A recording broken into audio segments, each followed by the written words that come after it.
मुख्यमंत्री मनोहर लाल खट्टर आज अम्बाला शहर सिविल अस्पताल पहुंचे और सिविल अस्पताल में ऑक्सीजन प्लांट का इंस्पेक्शन किया। इस मौके पर मुख्यमंत्रियों ने अधिकारियों के साथ कोविड के हालातों को लेकर समीक्षा बैठक की। मित्रों, जैसा आपको पता है कि ये महामारी जो है वो एक हर दिन आगे बढ़ रहा है केसेस का मामला। तो यहाँ पर सबसे ज़्यादा हमारी जो कठिनाई है ऑक्सीजन सप्लाई की है।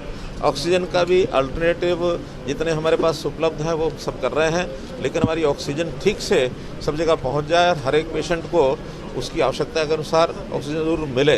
पहला उद्देश्य मेरा आज ये था। बातचीत करने के बाद हमको ध्यान में आया कि पूरे ज़िले में ऑक्सीजन की सप्लाई जो ठीक है और उचित मात्रा में सब उपयोग हो रहा है। यहाँ के सीएमओ ने सब कुछ मुझे दिखाया कि किस प्रकार से वो एक सिस्टमेटिक तरीके से ऑक्सीजन की यानी सप्लाई जो कर रहे हैं हर एक पेशेंट को मिल रही है। जहाँ तक बेड्स की व्यवस्था है, बेड्स भी यहाँ पर्याप्त हैं। हर प्रकार के सामान्य बेड्स भी हैं, ऑक्सीजन बेड्स भी हैं, वेंटिलेटर्स भी हैं। यहाँ अगर कोई रश होता है तो मौलाना मेडिकल कॉलेज का सहयोग लिया जाता है, वहाँ पर पेशेंट्स को भेजा जाता है। यहाँ पर किसी प्रकार की कोई तकलीफ नहीं है।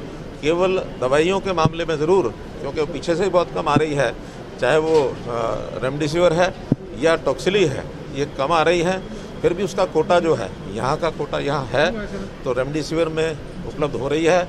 टॉक्सिली की आवश्यकता पड़ने पर डॉक्टर्स का एक बोर्ड बनाया है।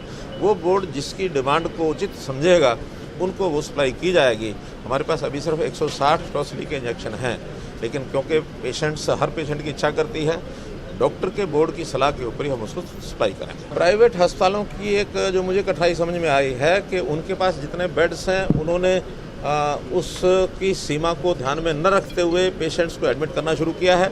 खास करके जब सब बेड्स के ऊपर वो पेशेंट्स को ऑक्यूपाई कर लेते हैं तो उनके पास जो सिलेंडर्स होते हैं वो सब काम में लग जाते हैं। बैकअप सिलेंडर्स का नहीं होता, इसलिए वो बार बार उनको सिलेंडर भरवाना पड़ता है।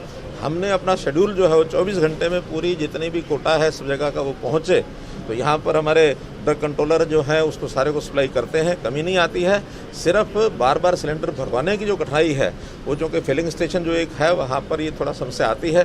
फिर भी उसमें से पूरी सप्लाई हो रही है, किसी को सिलेंडर यानी गैस के बिना कोई कठिनाई नहीं आने दी हमने। सर, बहुत से प्राइवेट कोविड का इलाज करने की परमिशन नहीं है। पानीपत का ये हाल ही का मामला जो है वो सामने आया। इस तरीके प्रदेश में बहुत से हॉस्पिटल हैं, उनको चेक करने के लिए, उन पर नकेल कसने के लिए क्या आज हमने एक लेटर लिख दिया पूरे प्रदेश में कि जो छोटे हॉस्पिटल्स हैं बिना परमिशन के कोई भी कोविड के पेशेंट को एडमिट नहीं करेगा। अगर कोई कोविड के पेशेंट को बिना परमिशन के, जिसके पास लाइसेंस नहीं है उसका, वो अगर करता है तो उसके खिलाफ कार्रवाई करेंगे। खास करके जो छोटे छोटे हॉस्पिटल हैं सामान्य बीमारियों का इलाज करते हैं, वो भी कोविड का इलाज करने लग गए हैं। हालांकि वो कर नहीं सकते होंगे ऐसा मेरा कहना नहीं है, लेकिन ये हमारी जानकारी में अगर होगा तो फिर कोई भी अगर कठिनाई उनको हम दूर करेंगे।